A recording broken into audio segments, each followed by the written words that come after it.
Nous sommes à présent au téléphone avec Mathieu Serron, trader chez Perceval Finance. Bonjour Mathieu. Bonjour Nicolas. Alors on va regarder avec vous le CAC dans un premier temps, l'évolution. Le CAC qui ouvre en baisse ce matin, moins 1,04%. Oui, tout à fait. Le marché a ouvert en baisse et depuis l'ouverture à 9 h, avec l'ouverture donc du marché des actions, il continue de baisser. On est actuellement à 5373 sur le futur échéance juillet, donc c'est pas bon du tout. Il y a quelques instants, j'indiquais à nos clients qu'il ne fallait pas casser 5380-85 pour conserver des probabilités de rebond en pur intraday. Et ce niveau est en train de céder, donc c'est pas terrible pour la suite. Même si je suis pas non plus très inquiet sur le fond, le marché est toujours tiraillé entre des espoirs, l'envie d'y croire, l'envie de croire à une poursuite, avec notamment peut-être des analyses comme Citi hier qui disait que d'ici 6 à 9 mois on pourrait franchir la zone des 6000 points sur le CAC. Mais en même temps il y a des menaces, il y a l'escalade commerciale entre les États-Unis et la Chine, c'est ce qui explique la baisse de ce matin. Donc moi je continue à travailler principalement vendeur dans ce contexte-là, mais pas n'importe comment, en ayant notamment des calls en face, donc des stratégies dites de synthétiques, donc des puts synthétiques, avec donc une volatilité extrêmement faible, ce qui fait que les options ne sont pas chères, et donc des ventes systématiques sur le futur. Jusqu'à hier soir, par exemple, j'ai eu un petit peu de réussite, parce que j'ai réussi à revendre donc sur le futur à 21h55 à 5435. Alors c'est vrai que quand le marché part à la baisse comme ça, dès l'ouverture, c'est fantastique, on va dire que la journée est déjà faite. Donc moi je continue à travailler vendeur, parce que c'est vrai que si on cherche du pur directionnel, c'est compliqué, on voit bien qu'il n'y en a pas. Le marché tourne autour des mêmes niveaux depuis pas mal de temps déjà, avec une volatilité intraday qui reste forte. Donc la volatilité implicite, elle, qui est déduite des options, reste faible, puisqu'on est autour de 10. Donc on voit qu'il n'y a pas non plus énormément d'inquiétude sur la suite des événements, et ça fait un bon moment que ça dure. Et c'est ce qui nous a permis notamment de dire que 5250 pouvait constituer un point bas potentiel, puisque même quand on est revenu chercher ce niveau-là, eh bien la volatilité n'a pas augmenté. Alors que si les opérateurs étaient inquiets sur la suite, eh bien ils auraient acheté des couvertures et donc la volatilité implicite, elle aurait augmenté. Donc moi je pense que dans cette phase de marché, il faut énormément céder des options. Ça permet de prendre des paris directionnels pas trop risqués, avec par exemple des stop loss qui peuvent être constitués par les options. Moi c'est ce que je fais, donc je vous disais, je travaille en toute synthétique. Donc mon call constitue le stop de ma position et je vais profiter de chaque rebond pour vendre. Alors je ne vends pas toujours bien, hein. Hier par exemple, en début de séance, j'ai pas très bien vendu autour de 5410-15, qui est un niveau que l'on travaillait depuis quelques jours déjà, puisqu'on est passé au-dessus, on est allé chercher 5435. Mais cette stratégie-là me permet d'accumuler un grand nombre d'écarts et surtout d'être serein dans des phases de reprise. Et c'est très appréciable dans cette phase de marché-là, puisque la confusion règne. C'est vraiment le mot d'ordre en ce moment. Il y a énormément d'hésitation, un manque de visibilité fort. Donc il faut choisir un sens. Moi je l'ai choisi, c'est la baisse. Et mon risque est fermé par des options, donc en ayant acheté des calls, notamment à 5450 échéance juillet. Alors ça c'est pour le CAC 40, Mathieu. Même stratégie sur le DAX du coup? Oui, tout à fait, puisque le contexte est identique, avec un DAX qui est actuellement à 12 430 points. Donc on a un biais baissier tant que l'on évolue sous les 12 635,40. C'est ce que je vous indiquais dans le petit graphique que je vous ai envoyé ce matin. Donc sous 12 635,40, biais baissier. Et d'ailleurs, vous remarquerez que j'indique biais baissier sur le CAC et sur le DAX. On verra l'euro dollar après, où là je parle davantage de tendance. Effectivement, parce qu'on ne peut pas véritablement parler de tendance sur les indices comme le CAC et le DAX, mais de biais. Donc on a une alternance de biais haussier, de biais baissier. Donc pour bien distinguer biais et tendance, un biais est moins fort qu'une tendance, bien évidemment. Donc je continue à travailler vendeur sur le DAX. Le stop, maintenant on s'en est un petit peu éloigné, mais c'est vrai qu'hier on s'en était rapproché puisqu'il se situait au-dessus des 12 635,40 et hier au plus haut on a fait 12 630. Donc on a pu reprendre des petites ventes dans cette zone de 12 610, 12 630. On peut vendre sur des rebonds aussi, donc en pur intraday, on peut déjà se poser la question de vendre dans la zone des 12 505, partant de 12 425 que l'on vient de coter il y a quelques instants. Donc 12 505 à la vente un petit peu. On peut acheter des calls aussi, donc je vous invite à monter la même stratégie. En tout cas moi c'est ce que je fais dans mes stratégies quotidiennes, de travailler en synthétique avec des calls en face, ce qui me permet justement d'être plus patient, d'attendre des retracements, et il y en a à l'image de ce qui se passe depuis l'ouverture ce matin. Donc même si une poursuite doit continuer, doit avoir lieu, je pense ça va rester laborieux. Éventuellement, on peut avoir une petite hésitation, un petit cran dessus. On peut facilement revenir, par exemple, sur le DAX, dans la zone des 12 350. C'est des niveaux qui sont pas très loin. On peut y aller facilement. Il y a une zone importante pour pur intraday qui se situe dans la zone des 12 400, 12 420. Donc, en ayant côté 25 tout à l'heure, on a atteint cette zone-là. Donc, en pur intraday 12 400, 420, il ne faudrait pas passer trop en dessous. Sinon, ça ferait une vraie dégradation en pur intraday, même si sur le fond, à l'image du CAC, je ne suis pas très inquiet non plus. Je ne pense pas que les indices soient mûrs pour dévisser, par exemple, de 500 points. Il y a toujours les banques centrales en soutien, toujours l'espoir d'une poursuite. Peut-être que les marchés vont davantage s'animer avec les résultats qui vont bientôt tomber. Donc, on va avoir les trimestriels qui vont arriver bientôt, avec notamment des bancaires en fin de semaine, donc des bancaires US, vendredi.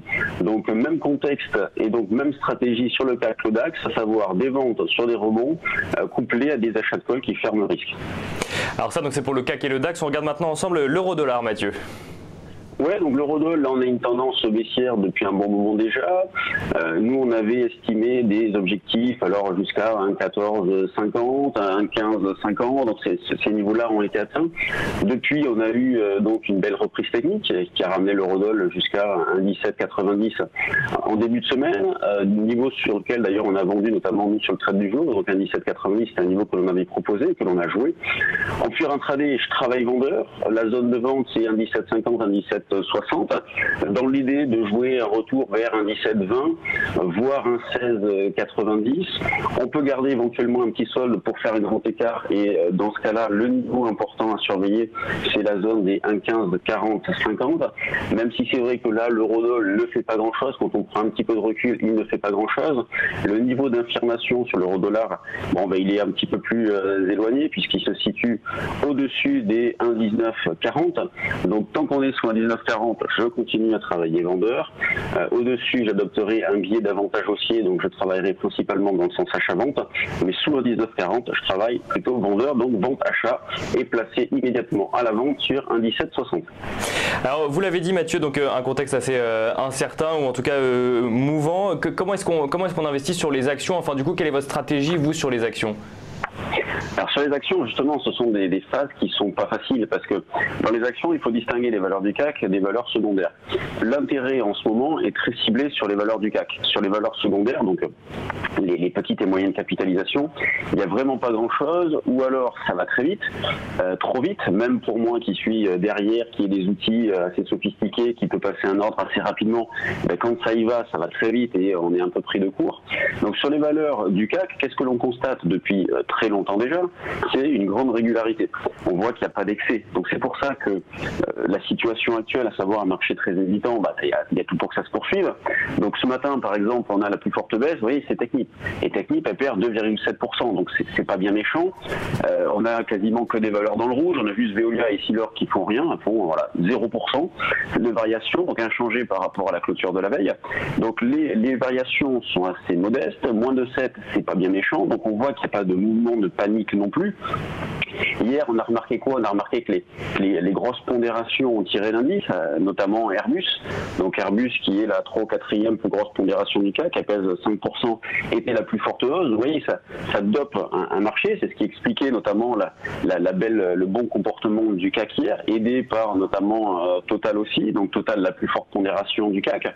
Alors sur Total, par exemple, moi j'ai toujours des petites alertes un petit peu plus bas, notamment, alors c'est vrai que c'est loin par rapport au niveau de prix actuel, mais je suis toujours acheteur potentiel dans la zone des 50-51 sur Total. C'est vrai que fin juin, j'aurais bien voulu qu'on fasse un double appui dans la zone des 49,5-50, mais ça n'a pas été le cas. Donc je cherche à acheter, notamment ces valeurs-là, sur des retracements.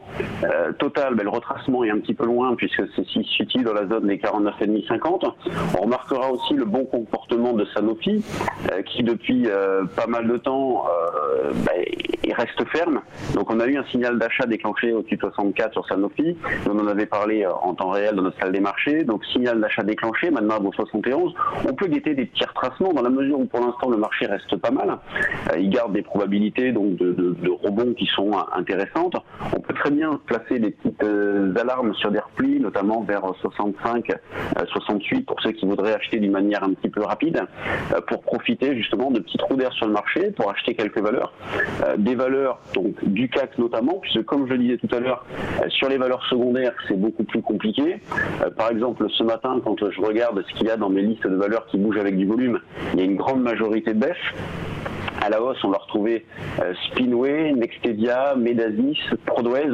Oui, donc c'est d'ailleurs Prodways a un graphique qui est pas mal. On a une figure graphique, un double appui dans la zone des 4, donc c'est pas mal. Il y a un petit peu de volume.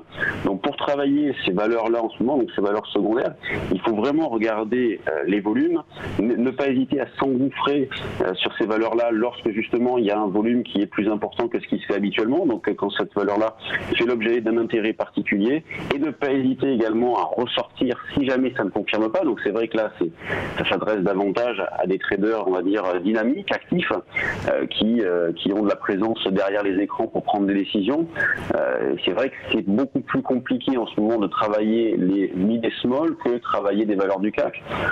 Hier, par exemple, on avait des bancaires qui sous-performaient. Donc ça, c'est quelque chose que l'on va regarder. Dans la colonne des indications négatives pour la suite, il y a les valeurs bancaires, le comportement, même on peut élargir aux financières, puisque AXA n'était pas terrible non plus, elle était parmi les plus fortes baisses. Et quand on les regarde graphiquement les unes après les autres, là j'ai par exemple AXA sous les yeux, c'est pas joli. On reste coiffé par les moyennes mobiles long terme, on retrouve la même situation graphique sur la Société Générale, la même chose sur la BNP. Donc c'est peut-être ce qui va freiner le marché en cas de rebond, en cas de petites poursuites. Donc c'est pour ça que si poursuite il devait y avoir, moi je pense que ça va rester laborieuse.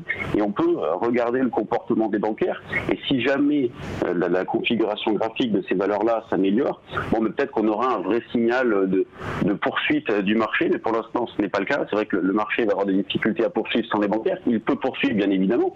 Il l'a prouvé par le passé, avec notamment de grosses pondérations, Total, Sanofi, Airbus. Mais c'est vrai que pour l'instant, les financières sont pas jolies. Donc, c'est à noter dans la colonne des indications négatives. Merci beaucoup, Mathieu Serron, pour cette analyse très complète. Je rappelle donc que vous êtes trader chez Perceval Finance.